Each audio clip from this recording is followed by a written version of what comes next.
Telugu young directors ఛానల్కి స్వాగతం సుస్వాగతం. Sankarabharanam cinema screenplay explanation అనే భాగాన్ని నేను ఆల్రెడీ ప్రారంభించేశాను. ఎందుకంటే ఇంతకుముందు వచ్చినటువంటి ఎపిసోడ్లో దానిలో మొదటి 7 నిమిషాల యొక్క సినిమాని నేను ఎక్స్ప్లెయిన్ చేశాను. అంటే విజువలైజేషన్, ప్రతి షాట్తో విజువలైజేషన్ చేయటం ఎట్లాగా, షాట్ బై షాట్ అనేటువంటి ఆ మొట్టమొదటి ఎపిసోడ్నే మన ఈ శంకరాభరణం చిత్రానికి సంబంధించినటువంటి మొదటి ఎపిసోడ్గా నేను తీసుకుంటున్నాను.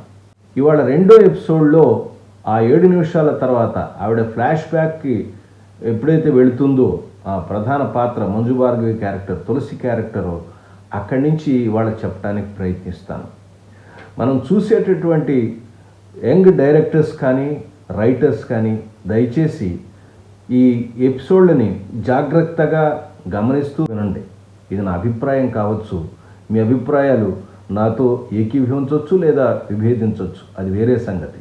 కానీ నేను చెప్పే అంశాన్ని జాగ్రత్త విని మరొక్కసారి సినిమా చూసి మీకేం భావాలు కలిగినాయో మీరు తెలుసుకోవటం, వాటిని మీ స్క్రిప్ట్లో ఎలా ఉపయోగించాలి అనేది మీరు నేర్చుకోవటం అనేదే ఈ ఎపిసోడ్ యొక్క ప్రధానమైన ఉద్దేశ్యం.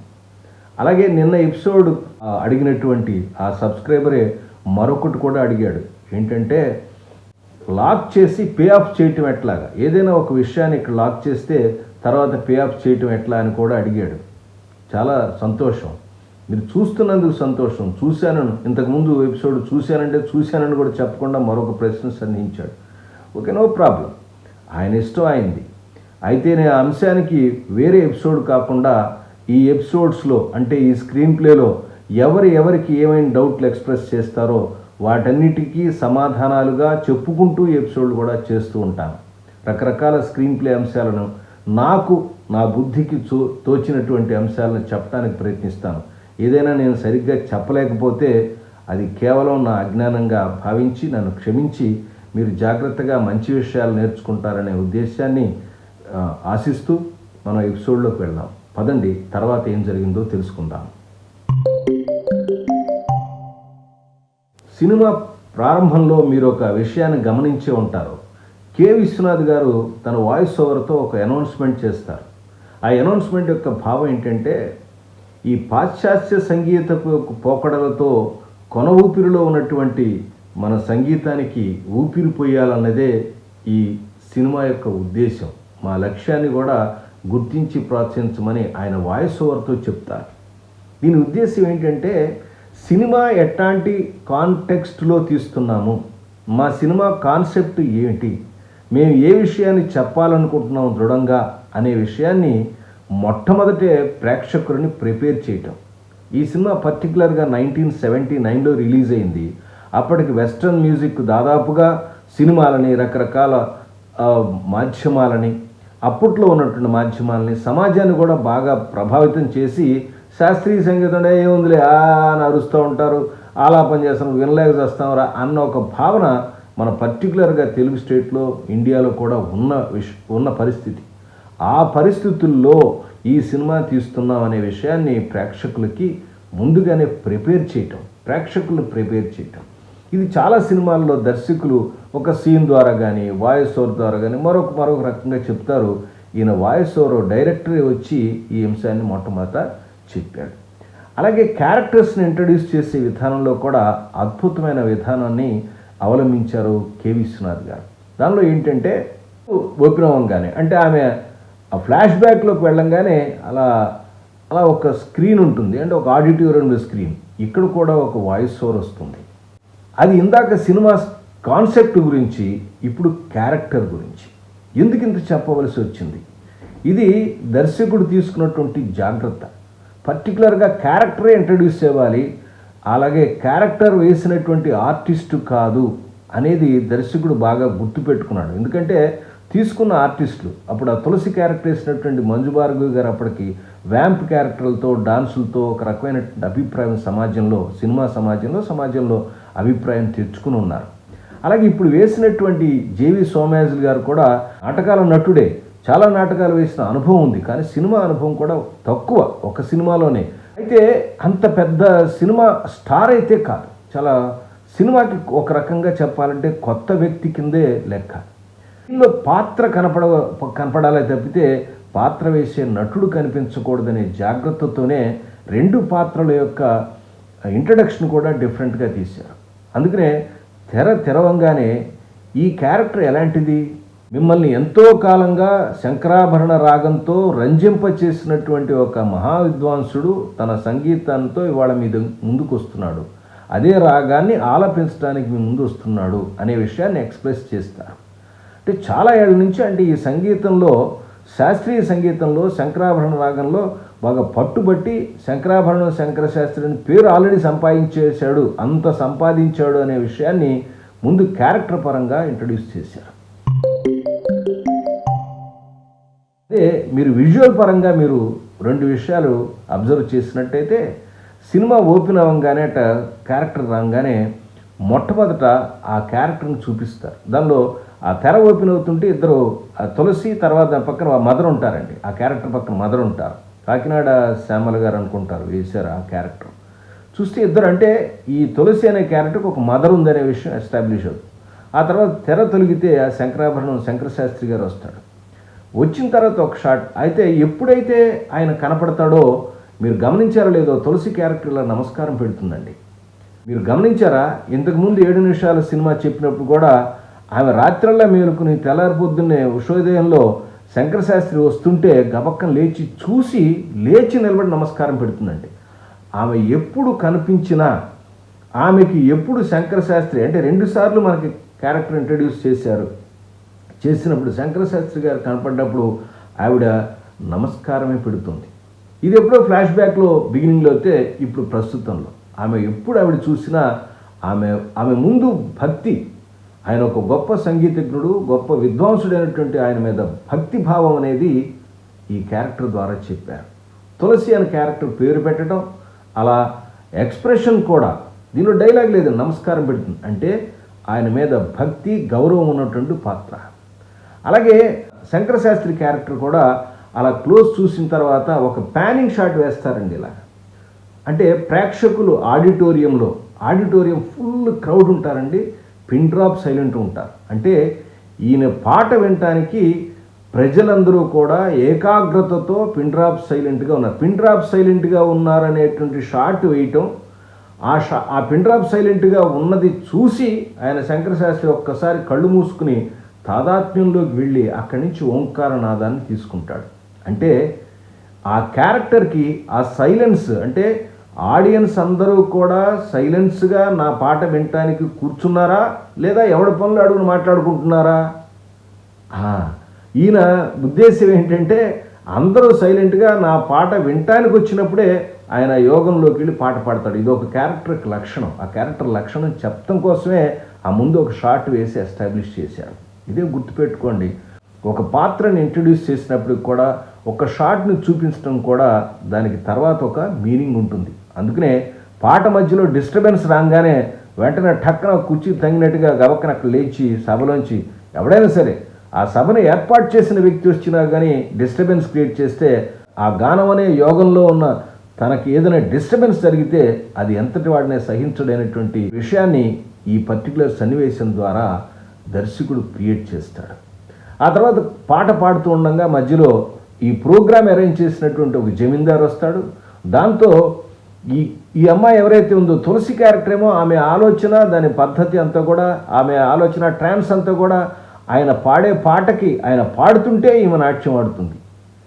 ఆయన పాటలో భావానికి ఈయన మనసును వాళ్ళు నాట్యం చేస్తుంది. ఈ చక్కటి పిక్చరైజేషన్ అద్భుతంగా ఉంటుంది. ఆ మదర్ ఏమో అతన్ని ఎట్లా కొట్టాయి, ఈ అమ్మాయిని అతనికి అప్పచెప్పి ఏదో డబ్బులుగా చేసేద్దాం లేదా కన్నీరికం చేసి డబ్బులు సంపాదిద్దాం అనేటువంటి దుగ్ధతో మదర్ ఉంటుంది. ఈ డిస్టర్బెన్స్లో వీళ్ళిద్దరూ ఈ గోల్లో మాట్లాడడం, ఆ కుర్చీ శబ్దం చేస్తాడు.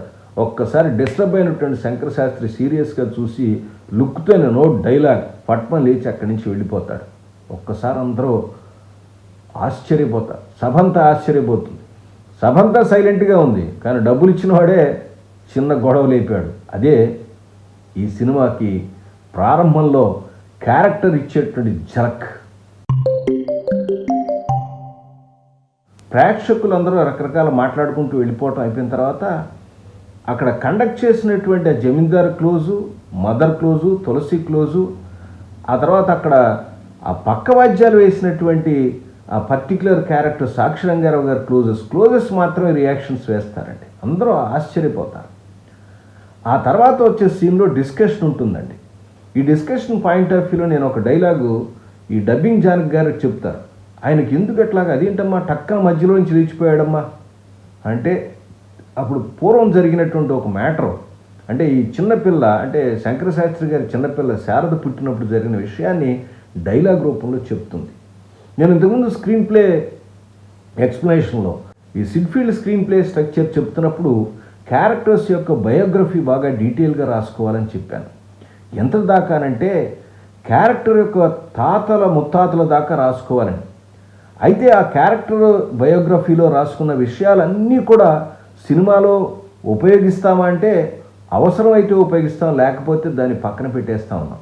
ఇక్కడ చూడండి, ఇక్కడ ఈ చిన్నపిల్ల పుట్టినటువంటి సన్నివేశం ఎక్కడా కూడా ఒక సన్నివేశంలో చూపించలేదండి, కానీ ఒక డైలాగులు వాడుకున్నాడు స్క్రీన్ ప్లే రచయిత దర్శకుడు. ఏమని, ఆమె పుట్టడానికి వచ్చినప్పుడు తల్లి బాగా నొప్పులు పడి ప్రమాదంగా ఉంటే ఆ విషయం చేద్దామని కచేరీలో ఉన్నటువంటి శంకరశాస్త్రి గారి దగ్గరికి వెళితే ఆ టైంలో చెప్పలేక అయిపోయేదాకా ఆగిందిట.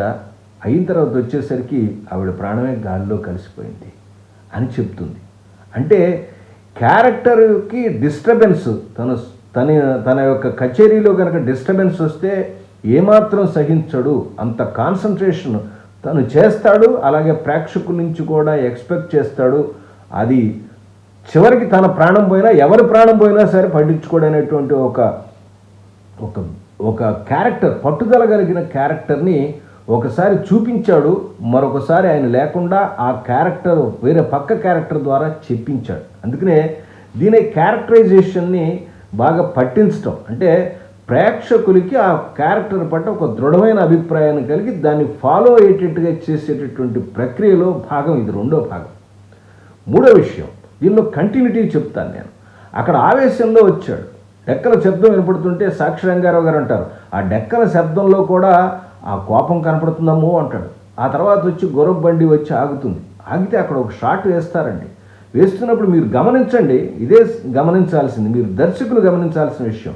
అంటే అక్కడ ఆవేశంతో లేచి వచ్చాడు, ఈయనేం పరిగెత్తి రాలేదు, కానీ ఆవేశం ఎంత ఆవేశం ఉంది, అందుకనే క్యారెక్టర్ చూపించాడు. ఇట్లా ఉంటాడు అని అంటాడు. అంటే ఆ డోర్ తీసేటటువంటి ఆ డ్రైవర్ని కూడా అంటాడు. అంతే ఆవేశంతో ఉన్నాడు అనే విషయాన్ని షాట్లో, అంటే ప్రతి షాట్ తీసేటప్పుడు దర్శకుడు ఇన్ని డీటెయిల్స్ ఆలోచించాలనే విషయాన్ని గమనించాలని చెప్తున్నారు. గుని కోపంగా వచ్చాడని దిగాడు అని అంటలేదండి. ఆ కోపానికి ఇట్లా రావటం, ఉగ్రంగా ఉన్నాడు మనిషి అనే విషయం చెప్పి లోపలికి రావటం ఆ క్యారెక్టర్లు చూపిస్తారు. ఇవన్నీ కూడా క్యారెక్టర్ని చూపించే విశేషాలు. స్క్రీన్ ప్లేలో రాసుకోవాల్సి చాలామంది కొత్త దర్శకులు కానీ కొత్త రచయితలు కానీ ఏం చేస్తారంటే ఈ టెక్నికల్గా చెప్పినటువంటి ఏవైతే ఉన్నాయో ఈ పర్టికులర్గా క్యారెక్టర్ బయోగ్రఫీస్ కానీ, తర్వాత ఈ పర్టికులర్ బ్యాక్ స్టోరీస్ కానీ, లేదా ఈ 5 పాయింట్స్ ప్లాట్ పాయింట్ 1 దీని గురించిన డీటెయిల్స్ రాసుకోకుండానే ధన్మన్ సీన్లు షార్ట్లు వేసుకుంటూ వెళ్ళిపోతూ ఉంటారు. అందుకనే చాలామంది మనం స్క్రీన్ ప్లేలని వక్ర మార్గంలోకి వెళ్ళిపోతూ ఉన్నాయి. అందుకనే ఈ పర్టికులర్ స్క్రీన్ ప్లేని ప్రతి అంశాన్ని కూడా జాగ్రత్తగా చెప్పడానికి నేను ఉపయోగించుకుంటున్నాను. ఆ తర్వాత అంత ఆవేశంగా వచ్చినటువంటి శంకరశాస్త్రి లోపల రాగానే ఆ చిన్నపిల్ల ఆ తంబూర మీద తన ఆలాపన స్టార్ట్ చేయగానే ఆ సంగీతం వినంగానే ఒక్కసారి మంచులాగా కరిగిపోతాడు. ఆయనకి కోపం వస్తే కోపం తెప్పించేది డిస్టర్బెన్స్, అంటే యోగంలో ఉన్నప్పుడు లేదా ఆ సాధనలో ఉన్నప్పుడు లేదా సంగీతాన్ని ఆలపిస్తున్నప్పుడు ఏదైనా డిస్టర్బెన్స్ వచ్చి విపరీతం కోపం వస్తుంది. మళ్ళీ ఎవరైనా శ్రద్ధతో సంగీతం ఉంటే ఒక్కసారి మంచులాగా కరిగిపోతాడు. చూడండి, క్యారెక్టర్ యొక్క పార్శ్వాన్ని రకరకాలుగా చూపిస్తున్నాడు. ఆ తర్వాత అక్కడి నుంచి లీడ్ టు ఒక అద్భుతమైన సీన్కి వెళ్తుంది. ఆ చిన్నపిల్ల నీళ్లలో కూర్చుని ఉంటుంది, ఈయన ఒడ్లో కూర్చుని ప్రాక్టీస్ చేస్తూ ఉంటారు. ఆవిడతో సాధన చేస్తుంటాడు, పాపతో సాధన చేస్తూ ఉంటాడు. సంగీత సాధన. సంగీతం అనేది సాధన చేస్తే కానీ పట్టుబడినటువంటి అంశం అండి. దీనిలో పర్టికులర్గా సాపాస అనే సప్త స్వరాలే ఉంటాయి. ఈ 7 స్వరాలతోనే ప్రపంచ సంగీతం అంతా ఆధారపడి ఉంది. సంగీతం యొక్క స్వరాన్ని పట్టుకోవటం, దానిలో ఉన్నటువంటి రకరకాల పార్శ్వాలని ఆలపించి దాన్ని గుర్తుంచుకొని దాన్ని పట్టుకుని చెప్పటం అనేది సంగీతం యొక్క గొప్పతనం. చాలా కఠోరమైన సాధన ఉంటుంది. ఏమాత్రం పాట పాడగలిగిన వ్యక్తి అయినా సరే మనం హ్యాట్స్ ఆఫ్ చెప్పాలి. భగవంతుడి అనుగ్రహం లేకుండా, శంకరుడి అనుగ్రహం లేకుండా ఈ విషయం అనేది పట్టుబడదు. ఇక్కడ కూడా ఒక అద్భుతమైన సీన్. వీళ్ళిద్దరూ పాడుతుంటే వెనకాల తులసి క్యారెక్టర్ వస్తుంది. వచ్చి ఈయన ఈ సాధన చేస్తుంటే ఆమె వెనకాల డాన్స్ ప్రాక్టీస్ చేస్తూ ఉంటారు. ధన్మని ఒకసారి చూస్తాడు ఆయన. చూసి ఇద్దరు వాటి లుక్స్ చూసుకుంటారు. ఆయన అంతే, ఏం లేదు, దానిలో ఏం ఫీలింగ్ ఉండదు. సో నేను పాడుతున్నటువంటి పాటకి ఆవిడ డాన్స్ చేస్తుందని తెలిసి అది కంటిన్యూ చేస్తాడు. ఈమె ఆయన యాక్సెప్టెన్స్ అనుకుని మరింత ఉత్సాహంతో డాన్స్ చేస్తుంది. వీళ్ళిద్దరూ అలా కాసేపు ఆలపించిన తర్వాత లాస్ట్లో వచ్చి ఆవిడ కాళ్ళకు నమస్కరిస్తుంది. ఎందుకంటే ఆయన పెద్ద వయసువాడు, గొప్పవాడని కాదు, అంత గొప్ప విద్వాంసుడు. ఆయన విద్యకి నమస్కారం చేస్తుంది ఆవిడ. సరే, ఒక్కొక్క పాత్రని ఇంట్రడ్యూస్ చేయటంతో లేదా పాత్రను కలపడంతో, పర్టికులర్ సినిమాలో ఈ 2 క్యారెక్టర్లు అండి, ఒక హీరో హీరోయిన్ అండి. హీరో హీరోయిన్ అంటే వాళ్ళ మధ్య లవ్వే ఉండక, లవ్ అంటే శారీరకమైన సంబంధం మన మామూలు సినిమాల్లో చూపించే లవ్వే అక్కర్లేదండి. వీళ్ళిద్దరి మధ్య లవ్ ఏంటండి, ఆర్ట్, కళ మీద ప్రేమ. ఆమెలో డాన్స్ అనే కళ ఉంది, ఆయనకు దాని మీద అభిమానం ఉంది. ఈయన దగ్గర సంగీతం అనే కళ ఉంది, ఈమెకి ఆ కళ మీద అభిమానం ఉంది. పరస్పరం ప్రేమ అనేది దానిలో ఉంటుంది. ప్రేమ అనేది రకరకాలుగా ఉంటుంది. తల్లిదండ్రుల ప్రేమ ఉంటుంది, భార్యాభర్తల ప్రేమ ఉంటుంది, అన్నదమ్ముల ప్రేమ ఉంటుంది, అప్పచెల్లెళ్ళ ప్రేమ ఉంటుంది, అన్నా చెల్లి ప్రేమ ఉంటుంది, రకరకాల గురువు గారు శిష్యుడి ప్రేమ ఉంటుంది. ఇలా రకరకాలు ఉంటాయండి. అభిమానం, ప్రేమ, వీటికి కేవలం ఒకే అర్థం ఉండదు. ఈ అర్థంతో కూడా, ఈ సున్నితమైన అర్థంతో కూడా ఒక అద్భుతమైన సినిమా తీయచ్చు అనేటువంటి సత్యాన్ని కె. విశ్వనాథ్ గారు తీసి ప్రపంచానికి నిరూపించినటువంటి దర్శకుడు. మరొక మంచి అంశంతో మళ్ళీ నేను కలుస్తాను నెక్స్ట్ ఎపిసోడ్లో. దయచేసి ఈ ఎపిసోడ్ను పూర్తిగా చూడండి. ఇప్పటి వరకు మీకు కలిగిన అభిప్రాయాలను కూడా మీరు ఈ కామెంట్ రూపంలో తెలియచేయండి. ఈ ఎపిసోడ్లన్నీ కూడా చిన్నగానే ఉంటాయి. కారణం ఏంటంటే పెద్ద ఎపిసోడ్ చేస్తుంటే మీరు స్కిప్ చేస్తున్నారు. మీ అనుకూలంగా ఉండటం కోసం ఒక 10 నిమిషాల ఎపిసోడ్ చేస్తాను. దాంతోపాటుగా అనేక విషయాల్ని, స్క్రీన్ ప్లే విషయాల్ని, స్క్రిప్ట్ రాసుకునే విషయాల్ని, షార్ట్ తీసే విషయాల్ని, ఇలా నాకు ఆ సందర్భంలో తోచినటువంటి అంశాలను చెప్తాను. నేనేమైనా మర్చిపోతే మీరు నాకు జ్ఞాపకం చేయొచ్చు, వాటిని చెప్పడానికి ప్రయత్నిస్తాను. అప్పటిదాకా నమస్కారం.